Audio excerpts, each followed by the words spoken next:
Bueno, muchas gracias por aguantar una visita hasta ahora. Ya vamos a comenzar. Yo me presento. Ahí está. Buenísimo. Gracias, Ronald. No, listo.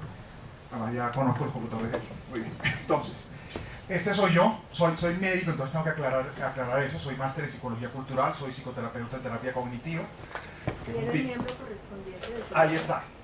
Estoy muy contento que este año me recibió el Colegio Colombiano de Psicólogos como colegial correspondiente del colegio. Y bueno, formo parte del equipo gestor. Y hoy me corresponde hablar un poco acerca de cuáles podría uno decir que son los retos a los que se enfrenta el desarrollo de la ética psicológica y que están muy ligados también a la misma historia de la psicología y su avance. Este pequeño cuadrito nos muestra el avance en particular de la bioética, que es el primer campo de trabajo sobre responsabilidad profesional, o al menos por lo menos el más consolidado.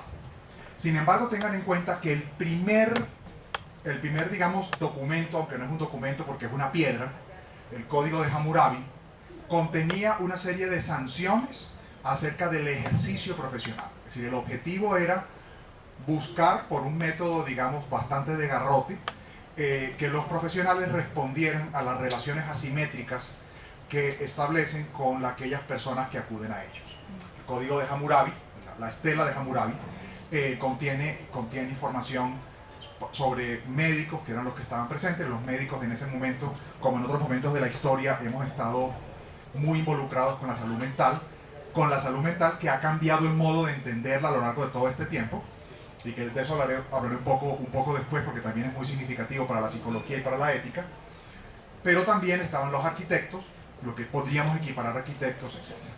Luego ocurre por supuesto está el juramento hipocrático, que es muy importante, pero luego hay una serie de reflexiones de la ética que son un poco más abarcantes. Es decir, entender la ética, yo no diría que el Código de Hammurabi es un código de ética, es un protocolo sancionatorio. Aunque el término queda, por supuesto, estoy hablando de una cosa que tiene 3.000 años, entonces el término no es, pero digamos que si en este momento hiciéramos un código de Hammurabi, sería un protocolo sancionatorio. Sin embargo, después, y me gusta mucho el personaje de Aristóteles, aunque presenta una visión mucho más amplia de la ética, la conecta con la felicidad y con el desarrollo de las propias capacidades, con el crecimiento en aquello que nosotros tenemos como una, también utilizándolo muy entre comillas, vocación. Sin embargo, tienen que pasar muchas cosas, no voy a meterme en toda la historia, tiene que pasar mucho para que comencemos a pensar en responsabilidad, en particular de clínicos, como lo que ocurre con Thomas Percival a mediados de 1800. Es un cirujano británico que establece un libro que él quiere llamarlo Jurisprudencia Médica. La historia es muy interesante, pero no es el caso contarla aquí. Y él establece una serie de principios para el ejercicio y para el ejercicio ético y excelente de la profesión, particularmente del cirujano. Ya en ese momento se habían presentado una serie de abusos y Thomas Percival se sienta a decir, bueno, ¿qué es lo que quizá debería hacer un profesional? ¿Cuáles son los límites que él debe establecer? Volvemos al tema de la relación asimétrica. Una relación asimétrica en la cual uno de ellos tiene mayor conocimiento, lo coloca en una posición de poder susceptible de abuso. Los casos de los que está hablando Gloria María es eso. La persona confía, va a la casa de esta psicóloga, la psicóloga la atiende en la cocina, está usando morfina, el perro ladra y sigue confiando. Y se rasca y sigue confiando, porque es una posición de poder susceptible de abusos. Cuando una persona le hace una pregunta, como médico, pero también como psicólogo, uno te hace una pregunta, está esperando que tú le respondas desde tu conocimiento. Si a mí alguien me pregunta entrando por el pasillo, oye, ¿tú qué piensas de la tobramicina oftálmica? Yo le doy una respuesta, maravilloso, tómate 2 tarros. La persona va a creer que como médico yo le estoy diciendo que tome unas gotas oftálmicas y se la tome, y que yo estoy hablando desde el conocimiento, y que desde mi conocimiento es válido utilizar un antibiótico oftálmico tomado. Entonces, el límite lo coloca el que tiene la posición de poder. Esa obligación es parte de la obligación ética. Por supuesto, ahora hablaremos también del tema del laboratorio de Wundt. Hay una discusión muy interesante de cuándo uno dice que surge exactamente la psicología, porque dicen, bueno, el año en que abre el laboratorio. No, el año en el que escribe la Folkepsychologie. Los que estamos en psicología cultural pensamos que ese año es cuando él tiene la visión completa de la psicología, pero en general, digamos, finales del siglo XIX. Es el momento en que se consolida de manera disciplinar una ciencia que es tan amplia que es capaz de estar en el seno de muchas otras. Durante mucho tiempo la reflexión sobre la mente estuvo en la filosofía, pero también estuvo en la teología alrededor, yo diría, entre el 300 y el 1200. La teología católica tenía elementos y explicaciones acerca de la conducta y las emociones. Seguía también, por supuesto, el área dentro del campo de la filosofía, pero luego, ya a finales de 1800, hay un interés médico un poco más elaborado, pero en particular acerca de la patología mental.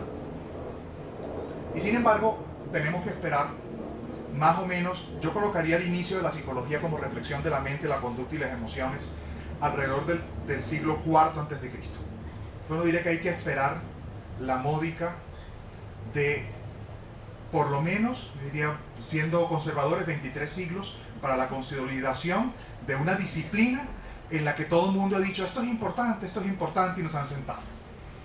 Cuando eso ocurre, inmediatamente después comienza un periodo muy difícil para la investigación, en particular en áreas biomédicas. Ustedes saben, Segunda Guerra Mundial, las investigaciones de los nazis, ya habían ocurrido algunas pequeñas metidas de pata en investigación, particularmente en investigación clínica, también en psicología, pero digamos que la reflexión dominante era médica. La reflexión ética dominante provenía del campo de la medicina. Y eso genera que el surgir de la reflexión ética psicológica quedara muy marcada por la medicina, incluso hasta ahora, y que la necesidad de establecer una reflexión específica apareciera muy tarde. El primer código que uno podría llamar reconocible y significativo de ética aplicada a la psicología ocurre con la APA, promulgado en 1953. En el 47 se hace la invitación, en el 52 se propone la votación y en el 53 se elige. Entonces digamos que acaba de ocurrir.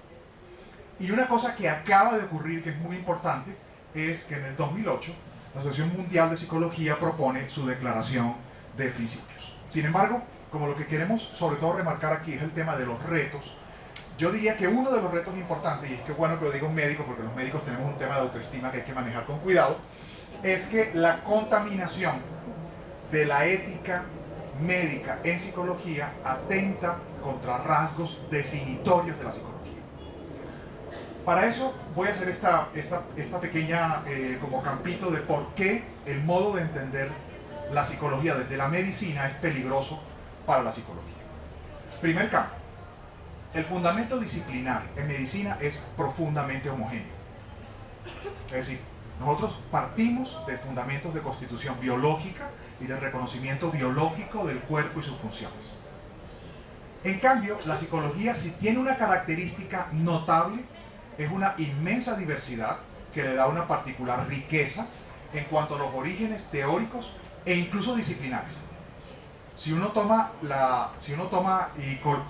colocar un ejemplo, basta colocar psicología jurídica, psicología social y psicología clínica, y uno podría decir son tres disciplinas distintas. En su fundamentación, obviamente estoy forzando un poco la metáfora, pero realmente son tan diversas que ese grado de diversidad no lo tiene ninguna otra profesión. Yo no puedo conseguir otra metáfora en odontología y decir que el ortodoncista, el rehabilitador, no, son odontólogos radicalmente, o decir que un ortopeda y un pediatra, el fundamento en la medicina es profundamente sólido.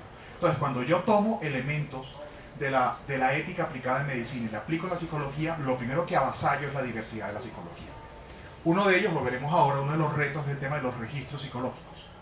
Cuando uno habla es muy fácil, todos los médicos llevamos el mismo esquema de historia clínica porque no es necesario una mayor variedad. En cambio, si yo utilizo el mismo registro de un clínico en psicología organizacional, para todos es evidente que es una locura. Entonces, cuando tú legislas y consideras, por ejemplo, una de mis manías es que cuando hablo en clase yo prefiero utilizar el nombre de registro clínico psicológico, porque historia clínica en los médicos está muy claro, incluso la estructura. Y la estructura es estándar tanto para el pediatra como para el neurólogo, como para el médico de familia, etc.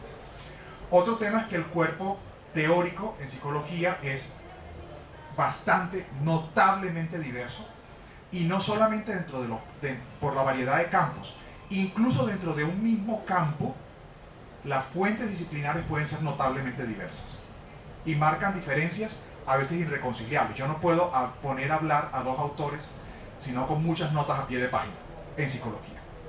Por supuesto, la distinción de áreas en medicina es anatómico. Nosotros los médicos, perdónenme el ejemplo como tan fuerte, usamos una hachuela.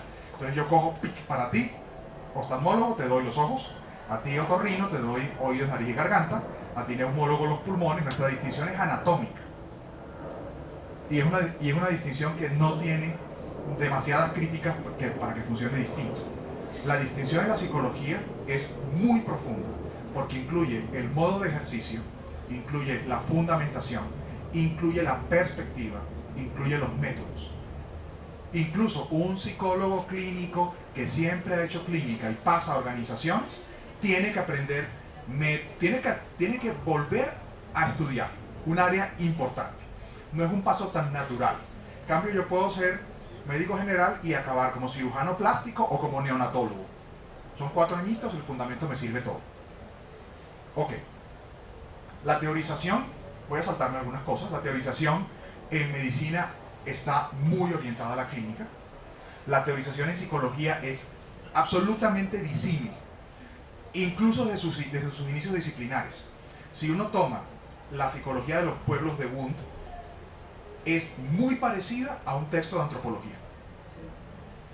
Y me parece muy interesante. ¿Sí? El mismo Wundt, que estaba concentrado en la velocidad de transmisión nerviosa, un argumento profundamente biológico, ese mismo Wundt entendía que la psicología debía considerar factores profundamente sociales y antropológicos.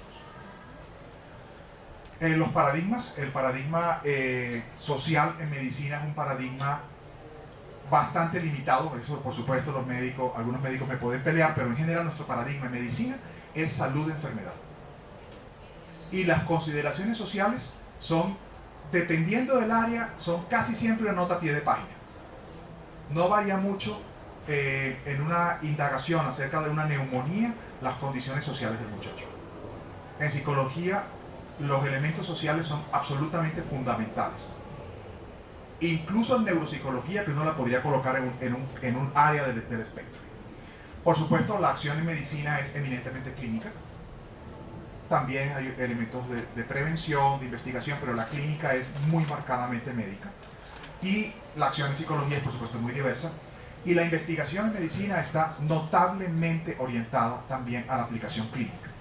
Es muy poca la investigación médica, excepto quizá la investigación básica, en algunas áreas que no tengan la clínica como perspectiva. En psicología es muy distinto. Por eso los problemas éticos de la psicología arrancan en la comprensión de la psicología. Porque si yo digo, bueno, registros clínicos lo hace un campo muy específico de psicólogos. Pero todas las demás ejercicios de la psicología tienen que manejar documentos diversos, sabemos que tienen que manejar confidencialidad, que tiene que hacer unos tipos de registros específicos que permitan el seguimiento, pero es muy distinto. Notablemente diverso. Okay. Entonces, incluso definir la psicología es muy complicado. Yo cada vez que hago una conferencia sobre esto, le pido a alguien, bueno, dígame otra definición. Definiciones abarcantes. Porque psicología es una reflexión filosófica sobre la mente. También es una teorización sobre la conducta y las emociones. También es la aplicación técnica, cuando yo digo psicología jurídica, es la aplicación técnica de modelos teóricos sobre la mente y la conducta, etc. También son elementos teóricos susceptibles de ser usados para el análisis de la realidad. Cuando le preguntan a un psicólogo sobre violencia, ¿qué es lo que está haciendo? Está haciendo psicología, sí, está haciendo la utilización de elementos teóricos que son susceptibles de analizar un fenómeno social, donde hay seres humanos, donde hay decisiones y emociones. También es una disciplina que engloba y sistematiza investigación, teorías, aplicaciones relacionadas con emociones, identidad, conducta. Sería como una definición más gorda. También son sistemas y modelos utilizados para investigar procesos propios de la mente humana, la conducta de las personas, la toma de decisiones, la respuesta emocional a sucesos vitales, y podrían seguir sumando. Ninguna de estas definiciones es capaz de abarcar todo el campo increíble de ejercicio de la psicología. A mí esa tabla me encanta porque he ido pensando, bueno, si uno quisiera colocar la psicología, bueno, aquí verán que hay errores de cuando uno traduce de Mac a Windows que siguen sin hablarse bien. Cuando uno dice, bueno, yo quiero hacer una tabla que agrupe todo el campo psicológico, es muy difícil. Porque ni siquiera puedo utilizar un espectro. Si yo digo, bueno, ¿dónde estará la neuropsicología? Yo diría que está más hacia un área de teoría básica cercana a lo biológico. ¿Y dónde estaría la psicología forense? Tú dices, no me cabe aquí. No me cabe en un espectro biológico-social. Tengo que abrir un grupito que puedo colocarlo como teorías aplicadas y procesos aplicados. No cabe ni siquiera dentro del mismo espectro. Si yo coloco psicología cultural, la tengo que romper un poquito de lo social. Y psicología política, tampoco me cabe en ese espectro. Y si yo dijera psicología aplicada a entornos educativos, depende de qué esté hablando.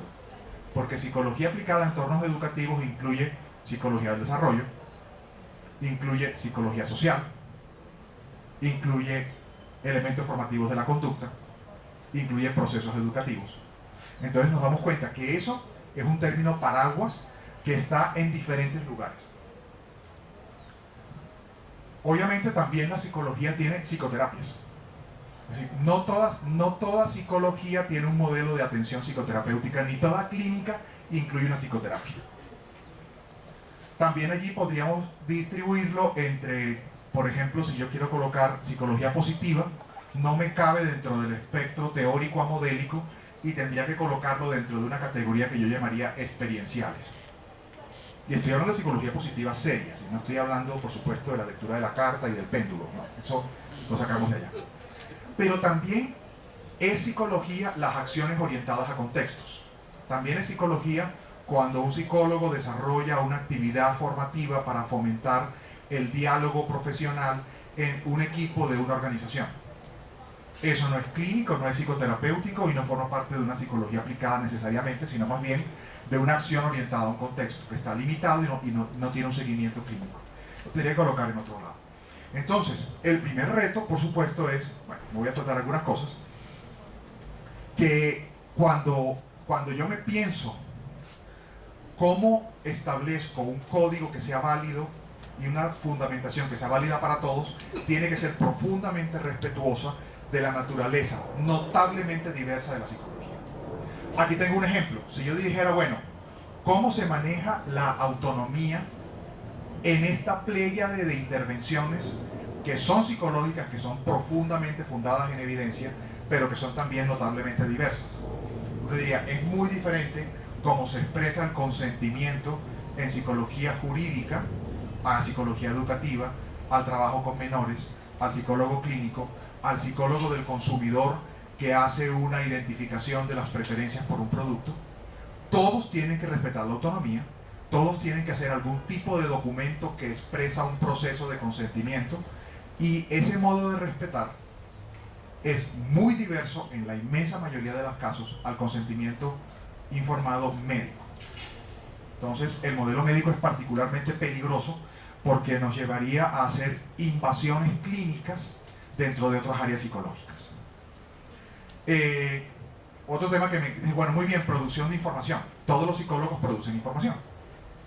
Ahora, esa producción de información viene otra vez a lo mismo. ¿Qué hace el jurídico? El jurídico puede hacer evaluación, el jurídico y el forense, que son dos temas distintos, porque fíjense que incluso cuando uno habla de psicología forense y psicología jurídica, las diferencias van más allá de la simple teorización del componente aplicativo.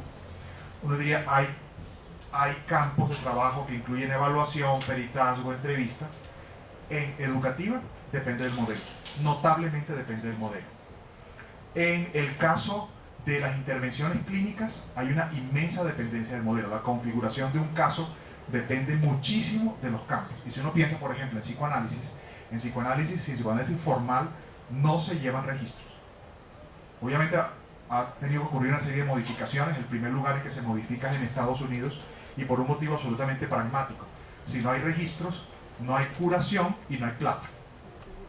Entonces tuvieron que empezar a llevar registros y hacer diagnóstico y sobre todo utilizar un término que psicoanálisis es la contradicción de psicoanálisis. Es decir, esta persona está curada, eso es abrirse las venas. Pero si no, no hay cierre, y si no hay cierre formal, entonces no hay dinero. En Estados Unidos tuvieron que hacer este primer cambio. Por supuesto, ocurre lo mismo con los documentos. Entonces la pregunta de fondo es, muy bien, nosotros no nos podemos quedar en hacer una pléyade de normas inaplicables porque son gigantes, porque son inabarcables, sino ¿qué puede fundamentar de manera sólida los elementos que están conectados esencialmente con los rasgos propios de un psicólogo? ¿Qué es lo propio del psicólogo siempre y en todos los entornos en su intervención? Y luego eso se puede concretar a áreas específicas. Esta respuesta no es exclusiva de la psicología, en otros campos también ha ocurrido, que son los códigos basados en el modelo de principios, estándares, y que veremos enseguida. Estos son otras, tengo más tablitas sobre divisiones, porque una de las cosas que me encanta es que la psicología es supremamente amplia en el modo como dialoga con otros. Les traigo una diapositiva al final que tú dices, ¿por qué diablos un psicólogo no dijo eso y lo dijo mejor? Pero bueno, ya verán que es indignante la diapositiva final. Bueno, muy bien. ¿Qué es lo que ocurre luego? Los modelos de principios tienen también una evolución histórica muy larga. Con notas a pie de página, el código de Thomas Percival, el escrito de Thomas Percival es una declaración de principios. Es decir, no es evidente, no está organizado así, es más un proceso narrativo largo, pero uno podría decir que Percival entendió que había rasgos específicos del ejercicio médico que él podía agrupar dentro de principios, entendidos los principios como valores máximos. Como decir, un médico siempre respeta la autonomía de la persona. Eso ocurre mucho después con el protocolo Belmont, es decir, los médicos nos dimos cuenta más tardecito de eso.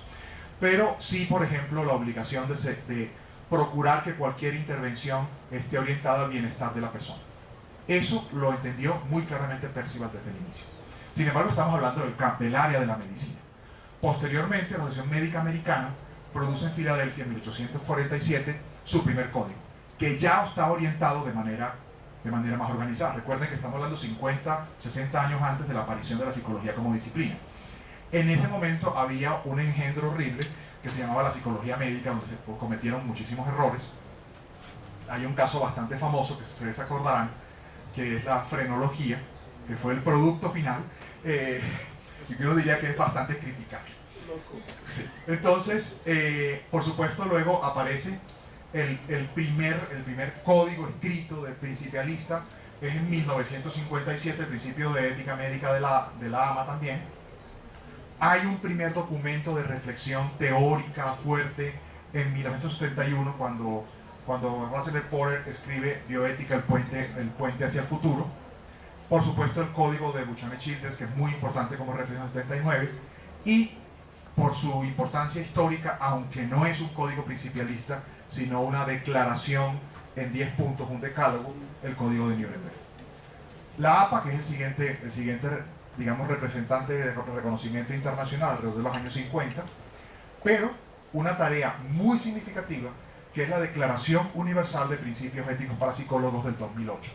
Es el momento en que uno lo coloca porque es el momento en que se presenta a la ONU después de un trabajo muy intenso de lograr convocar el reconocimiento de psicólogos de todo el mundo acerca de lo que serían los rasgos definitorios de la profesión. Es decir, cuando uno se plantea establecer un código de principios, lo primero que considera son cuáles son los valores superiores que definen esa profesión, de tal modo que cualquier otro valor esté contenido en ese valor. Eso es lo más claro y fundamental. ¿Por qué? Porque si los valores principales no son compartidos por todos, ya no puedo continuar a construir una declaración de principios. Entonces, el primer reconocimiento arranca de allí.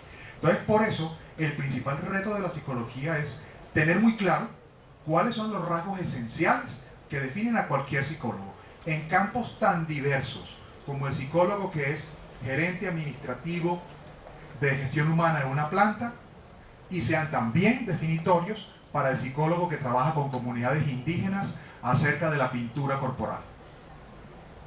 Es una tarea bastante importante y que ha requerido un tiempo notable para esa Declaración Universal. La propuesta de la Declaración Universal tiene además una gran flexibilidad. ¿Cuál es la propuesta básica?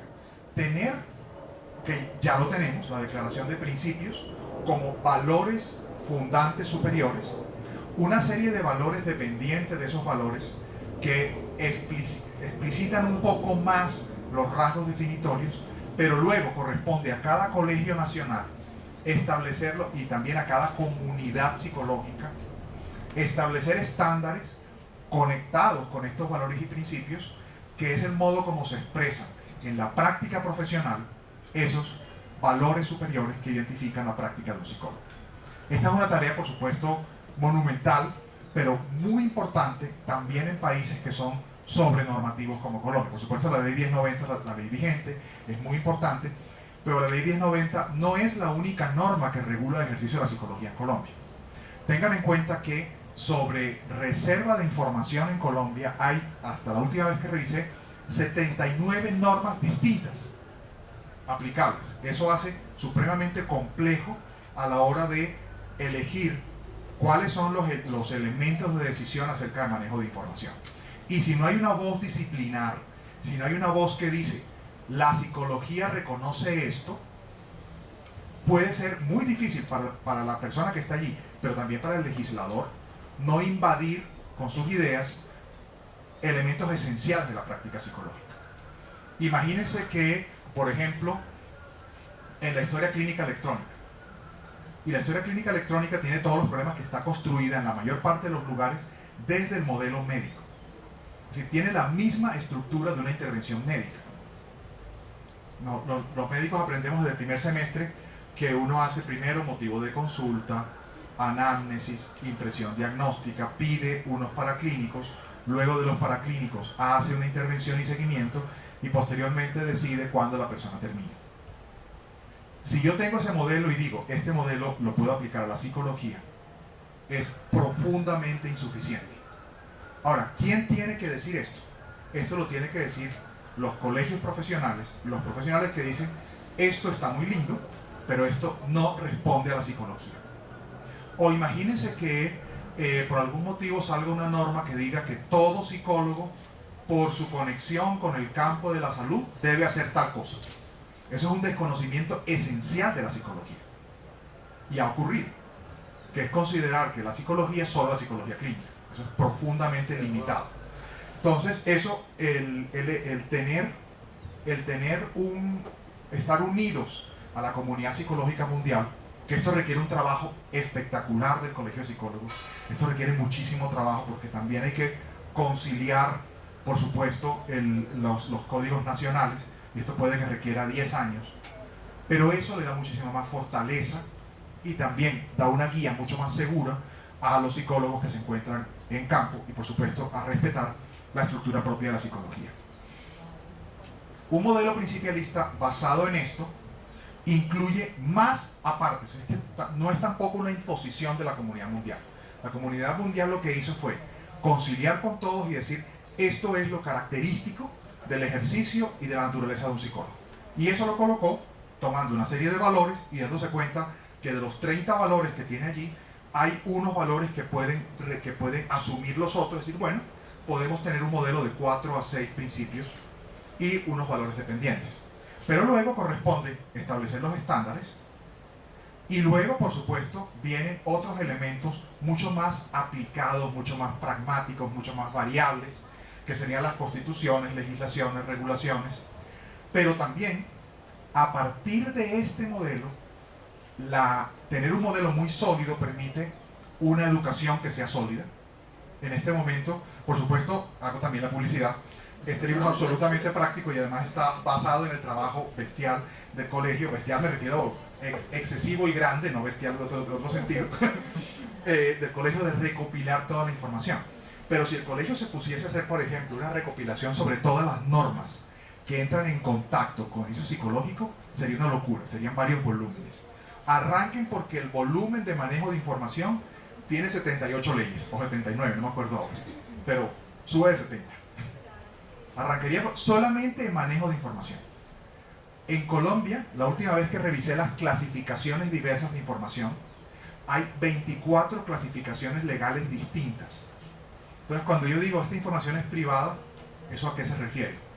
¿Bajo qué norma lo estás diciendo? Entonces, esa es una tarea que tendrá que hacer el colegio para dialogar con la normatividad. No quiere decir excluirla, sino entender qué normatividad responde mejor a las características de la intervención psicológica. Y por supuesto también promover clarificaciones, entendidas como, no sé, si uno toma la ley sobre historia clínica, que en este momento es la que estaría en referencia con los registros clínicos psicológicos, es una ley profundamente médica. Entonces, desconoce notablemente la diversidad de la intervención clínica psicológica. Y es la ley que está vigente. Uno diría, bueno, tiene que haber una norma. Bueno, una cosa interesantísima es que en la exclusión de la obligación de declarar aparecen textualmente los médicos, los abogados, los contadores y otros profesionales. No aparece el psicólogo. Uno dice, bueno, pero sí, precisamente él es el que maneja mayor cantidad de información reservada, absolutamente riesgosa, y bueno, pero es muy triste que uno quede en otros. Debería ser el primero. De hecho, los médicos no manejamos tanta información privada como un psicólogo. Cuando una persona viene y me cuenta que tiene una enfermedad de transmisión sexual, a mí no me interesa cuántas parejas tuvo, específicamente, si sentía amor por esas parejas, si fue llevada por el deseo o sentía conexión o dependía, a mí no me interesa. Yo le pido un frotis y ya está. No, tú has sido, no, yo soy una mujer medio alegre, entonces promiscuo. Y listo. No me interesa más. Pero un psicólogo no se queda con eso. Me dice, no, yo tuve una ETS. Y uno en una intervención psicoterapéutica le preguntaría, ¿eso qué dice de ti? ¿Cómo te sientes con eso? ¿Te afecta? ¿Amaste a alguno de ellos? ¿Qué buscabas allí? Es una cantidad de información privada notablemente peligrosa que no puede estar en manos. Imagínense, muy sensible. Por eso también el registro, la exclusión de la información que se registra, la selección, necesita unos criterios muy claros, absolutamente diferenciales de los médicos. ¿Por qué? Porque yo resumo promiscua, ya está. Todos los médicos que leen dicen, ok, promiscua. Es una mujer que vive plenamente su sexualidad. Listo, está clarísimo. No me interesa más detalles. E incluso, por supuesto, este tipo de términos que resumen acaban siendo un juicio de valor muy peligroso, porque nosotros asociamos la expresión promiscua no al número notable de parejas sexuales, sino al rasgo moral de la persona. Promiscuidad significa muchas parejas, solo que en nuestra cultura promiscuidad significa una persona libertina, porque tenemos ese código moral tan fuerte y dominante. Ok. Simplemente para que sepan, yo creo que todos lo saben, para recordarles, la Declaración Universal es notablemente abarcante. Incluye, por supuesto, es una declaración muy corta, 2 páginas, se lee muy fácil. Respeto por la dignidad de las personas y de los pueblos. Díganme qué campo de la psicología no queda aquí agrupado. ¿Y eso no es definitorio de un psicólogo, el respeto a la dignidad? ¿Puede un psicólogo hacer un juicio como el de esta señora y decirle, es mi amante? No tiene sentido. Por supuesto, el cuidado competente por el bienestar de las personas. Hablando de eso, en medicina, los principios clásicos eran beneficencia y no maleficencia. Y en cambio, en psicología es claro que la garantía de que eso se produzca proviene de un cuidado competente. Por eso, una acción que no es competente no cumple con los estándares psicológicos. Por eso, si yo hago lectura de la carta, yo hago lectura del péndulo, eso no es cuidado competente. Aquí no hay un elemento de competencia, no tengo evidencia de que eso funciona. Por supuesto, la integridad es un rasgo esencial, porque nosotros trabajamos con información delicada por definición, en todos los campos. Desde el psicólogo que trabaja en una comunidad sobre la conducta sexual de aborígenes adolescentes, hasta el que se dedica a psicología educativa en un colegio estrato 6 y siguientes. Esa integridad es un rasgo esencial por la información que manejamos, por el potencial daño que hacemos con nuestro conocimiento y con nuestra palabra. Y por supuesto, y esto es muy importante, desde muy temprano se ha entendido en muchos códigos internacionales que un rasgo definitorio de la psicología es la responsabilidad profesional y científica con la sociedad. Esto es un rasgo absolutamente reconocible. Entonces, los retos son muchos. Yo quería concentrarme en un reto gordo, en un reto muy importante, que es la comprensión y la defensa del carácter único de la psicología. Es esencial para poder construir una referente ético sólido. Y por supuesto me uno a Gloria María. Yo creo que a mí me estoy conversando con otro amigo médico, psiquiatra. Él me decía que él pensaba que los psicólogos tenían un tema de autoestima, que no se habían dado cuenta que trabajaban en la profesión más diversa y más amplia y querían parecerse a otros. Eso es un error notable, que evidentemente un psicólogo tiene que saber mucho más. Es decir, un médico puede sobrevivir sin saber de antropología y sociología, o quedarse con rasgos básicos. Un psicólogo que no sabe de antropología y sociología, excepto en campos muy específicos, los que están más hacia el área biológica, se ha perdido elementos esenciales de la tarea psicológica. Muchas de las intervenciones clínicas que uno hace en pareja se resuelven con elementos de sociología y gestión del poder. No tienes que hacer nada de negociación ni nada por el estilo. Entonces, ¿cuál es mi invitación? Que remarco la idea de Gloria María.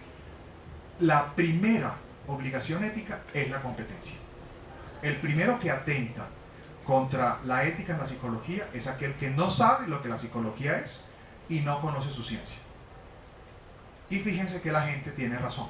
Las tres principales causales de acusación son asociadas a la competencia profesional y a lo que se llama en general responsabilidad profesional. ¿Qué es eso? Saber lo que tú haces. Entonces yo les diría que es una invitación que hace un médico, orgullosamente miembro del Colegio de Psicólogos, pero la primera tarea y el primer reto ético es tener claro lo que la psicología es. Muchas gracias por el tiempo. Bueno, tenemos 15 minutos de preguntas, que por eso terminé antes. Terminé a tiempo para tener las preguntas.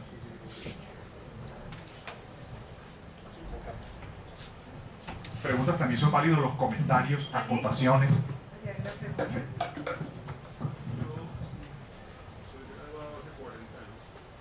Yo también.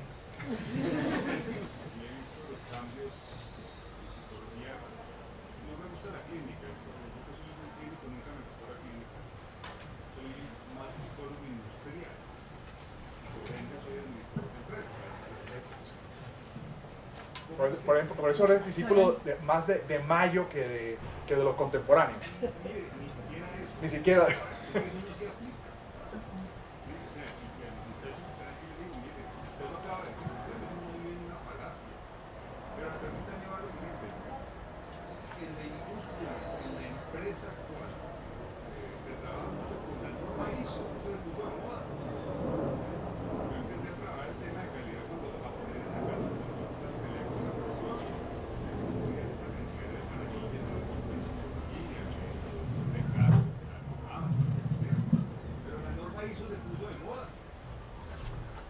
Voy a ver si podemos llevarlo hasta allá.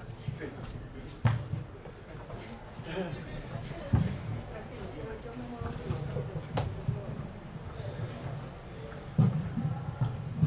Entonces, la pregunta mía es, ¿cómo sugiere usted o conoce usted? O sea, yo lo he hecho en términos personales muy particulares, pero ¿cómo sugiere usted, cómo sugiere, digamos, desde la ética psicológica que se articule la psicología y la ética psicológica con la norma ISO? Con cualquier norma ISO, porque es que ahora hay hijuemil normas ISO, ¿sí? Que lo regulan a usted para todo, y tiene que documentar y tener registro de todo, absolutamente de todo. Sí, yo creo que esta pregunta es súper importante y aquí hago una publicidad. Voy a hacer una cosa horrible que es autocitarnos, y es que Gloria María y yo escribimos una guía de toma de decisiones éticas en psicología que se llama el modelo de 3 niveles. Y una cosa que nos llamó mucho la atención es que muchos psicólogos industriales y organizacionales la están usando. Así que tenemos la tarea pendiente de escribir la adaptación del modelo de 3 niveles a psicología de las organizaciones. Yo trabajo mucho en organizaciones, digamos, es mi trabajo realmente fundamental, y ahí es donde uno ve más el uso. Yo diría que hay como 3 problemas bastante serios. Primero, la formación de los psicólogos organizacionales e industriales y la actualización en elementos psicológicos aplicables a la empresa. Yo creo que eso es un reto. Quizás son los psicólogos que pueden dar un crecimiento más importante en el campo del conocimiento. Precisamente porque si tú tienes una formación sólida, eres capaz de darte cuenta también de los ruidos y de las invasiones de estos modelos a la práctica psicológica.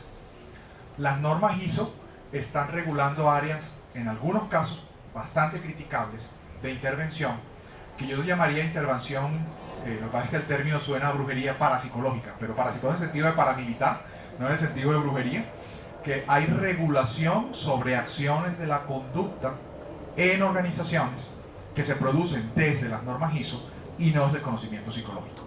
Entonces yo pienso que una tarea de fortalecimiento importante es los rasgos definitorios del psicólogo organizacional e industrial.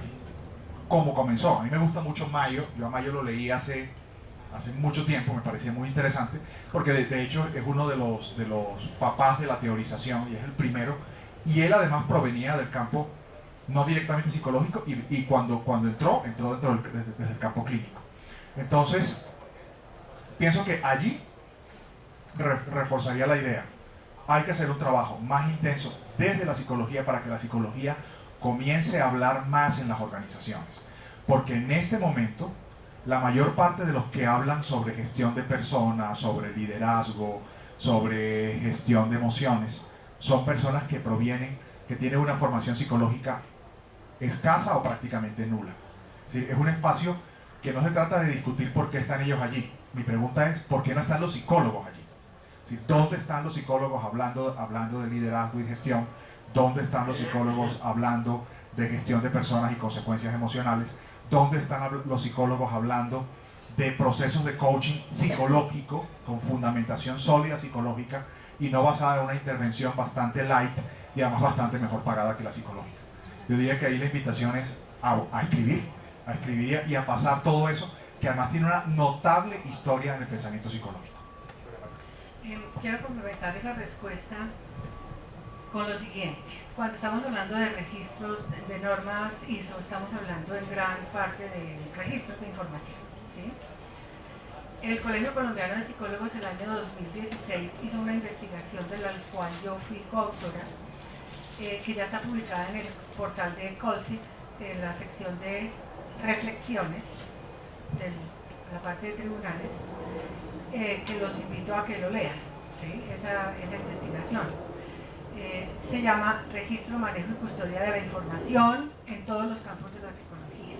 Bueno, era una investigación más de diagnóstico, dijéramos así, más de identificación de cómo se estaba haciendo estas 3 actuaciones en la psicología: registro, manejo y custodia de la información, y los resultados son interesantes. Pero para aclarar sobre el registro de información, quiero decirles lo siguiente: independiente de en qué campo de la psicología usted esté trabajando y cubra la psicología organizacional, industrial y demás, laboral, tenga en cuenta siempre 2 cosas. Primero, el consentimiento informado, pero dentro del consentimiento informado, un temita clave, requete clave, que se llama los límites a la confidencialidad y la clarificación de los límites a la confidencialidad para ese usuario que está accediendo al trabajo psicológico, a la atención psicológica, al servicio psicológico en cualquier procedimiento, incluidos los procedimientos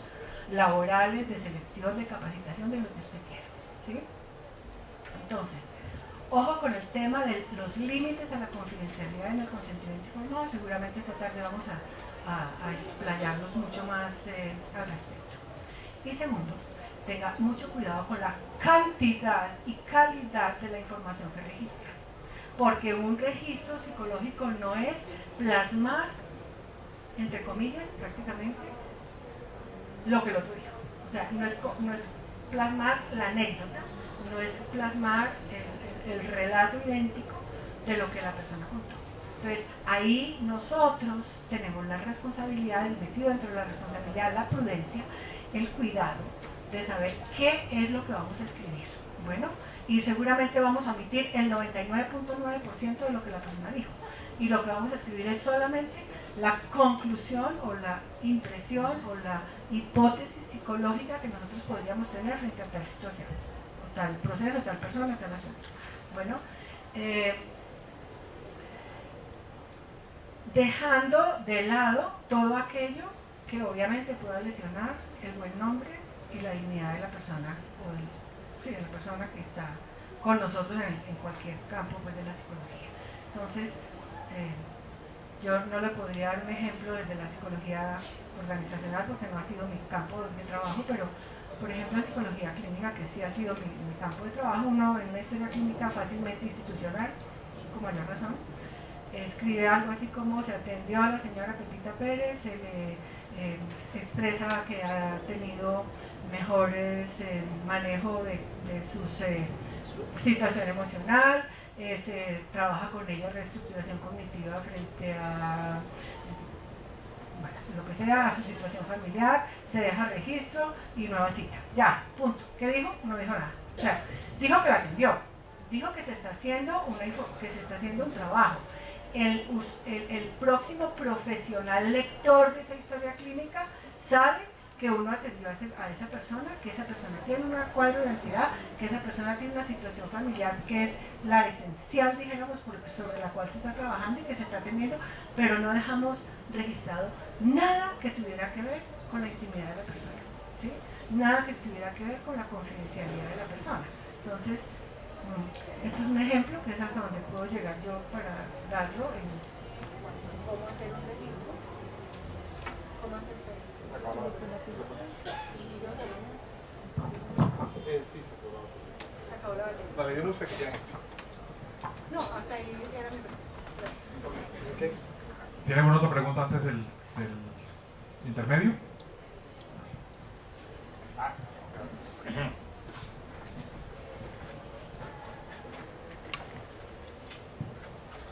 Buenos días, soy Jorge Solano. Dentro del ejercicio profesional, me parece a mí que un fundamento esencial de la ética debe ser el concepto de persona que yo manejo. El concepto, no solamente teórico, sino cómo lo abordo. Y no quiero decir que yo he creado este concepto, sino que es el resumen de mi formación teórica en la universidad y luego la experiencia, y es que la persona la tomo como un ser biofísico, psicosocial trascendente, o sea, abarcando 4 dimensiones fundamentales de la persona. Cuando yo tengo en cuenta estas 4 dimensiones fundamentales de la persona, creo yo que voy a tener muy en cuenta cada una de estas líneas que nos has presentado de una manera muy asertiva. En cuanto a la confidencialidad de la información, quisiera preguntar, es una pregunta, si existe, según lo que está estipulado ahora en la ley de que hay que llevar un registro digital, si existe un software que ya está implementado en la mayoría de los que estamos haciendo trabajo en psicología clínica. Y la segunda pregunta es cómo en la primera o segunda sesión, lo que llamamos inicialmente impresión diagnóstica o diagnóstico de la persona, que yo prefiero no llamarlo ni paciente ni cliente, como algunas teorías lo dicen, sino el consultante, de tal manera que no lo etiquetemos o lo estigmaticemos, porque yo no sé, por lo menos en mi caso, yo he visto que a medida que va evolucionando el proceso de atención al consultante, van apareciendo otras características de la problemática que él quiere consultar y que quiere ser ayudado. Entonces son como mis dos preguntas. Sobre la sistematización, sé que hay programas de sistematización de historia clínica y institucionalmente hay, sobre todo en las instituciones de salud, pues tienen sus programas establecidos de historia clínica a partir de la normatividad. No sé, no lo conozco, si hay un programa puntual para historias clínicas en psicología. ¿En psicología? Hay varios, pero no es obligatorio. Es decir, no es obligatorio para el clínico que está en su consultorio llevar un modelo específico. Sí, hay por lo menos unos 4 que yo conozco que son, digamos, parte de los emprendimientos de algunos psicólogos y me parece pues valioso. Pero yo creo que al menos en 2 que leí ocurría una cosa muy similar a esta, que era que estaban muy basados en el modelo médico. Y además hay un tema, y es que en psicología clínica y en psicoterapia el modelo influye mucho el modo de registro. Entonces que intentar universalizar un único modelo básico nos lleva nuevamente al problema que estábamos trazando, que es unificar una intervención que es muy diversa. Para decir una cosa súper puntual, el tipo de historia clínica médica es en cualquier especialidad que uno haga, porque son bloques, obviamente, y pequeñas modificaciones. Y además, lo estándar es que en la primera consulta yo hago esto. En psicología, en cambio, es supremamente distinto. He intentado hacer, tampoco es válido esto como un esquema súper general, porque entre otras cosas, no se lleva necesariamente en la primera sesión. E incluso la idea de diagnóstico, impresión diagnóstica y curación no es característico de la psicología, de muchas áreas psicológicas. Entonces, uno diría que intentar imponer esto forzadamente no funciona. De otras cosas porque nosotros no tenemos, lo que podría agrupar como para clínicos serían los modelos de evaluación, pero no son necesarios en todos. Uno también puede hacer un planteamiento de intervención y formulación de caso que varía mucho de acuerdo a la intervención. En algunos modelos, como el modelo cognitivo-conductual, la formulación del caso es esencial y en cambio es menos importante el planteamiento de intervención porque es más flexible. En psicoanálisis, que no forma parte necesariamente de una intervención clínica ni de psicodinamia, tampoco. En los temas de intervención esto es súper variado. Yo he colocado aquí como 3 cosas: reestructuración, tareas y debate, pero esto es cognitivo-conductual. En otros modelos no aparece. Y sí hay seguimiento, pero de hecho esto no forma parte de una primera intervención. Entonces, incluso convertir en cuadritos el modelo es muy difícil. Entonces, pretender establecer un único modelo desconoce los rasgos definitorios de la psicología. Y respecto a la pregunta o a la parte de la pregunta que tiene que ver con los... Respecto a la parte de la pregunta que tiene que ver con el diagnóstico, ¿sí? No nos sentimos cómodos hablando de diagnósticos porque los diagnósticos son casi que definitivos y rotulan y ya la persona quedó encasillada, ¿sí? Entonces, de hecho, la ley 1090 al respecto dice puntualmente 2 cosas. Primero, que nosotros debemos tratar de, como psicólogos, tratar de evitar en lo posible, al máximo, el tema de los diagnósticos definitivos. O sea que si estamos hablando de RIPS, porque es que dice lo segundo, ya lo voy a unir, también la ley 1090 dice lo siguiente, como segundo tema, que nosotros estamos obligados a llevar o a cumplir con todas las normas propias del campo X donde estemos trabajando. Entonces, si pasamos eso al tema de la psicología clínica, veríamos que estamos obligados a tener registro de historia clínica. Segundo, estamos obligados a hacer un diagnóstico. Pero entonces pongámoslo como llevar registro de historia clínica diciendo lo que el sistema de salud necesita saber como sistema de salud de la atención que se está dando a la persona, pero no violando la confidencialidad de la persona, como el ejemplo que di antes, por ejemplo. Bueno, segundo, en los RIPS, tratando de manejar siempre el tema de impresión diagnóstica y no diagnóstico definitivo. Bueno, y tercero,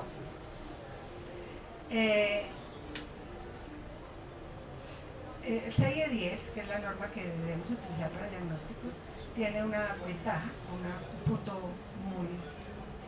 muy útil para nosotros, es que lo de las psicologías se clasifica en la F, en los diagnósticos F, literal F, okay, pero tiene las Zetas, ¿sí?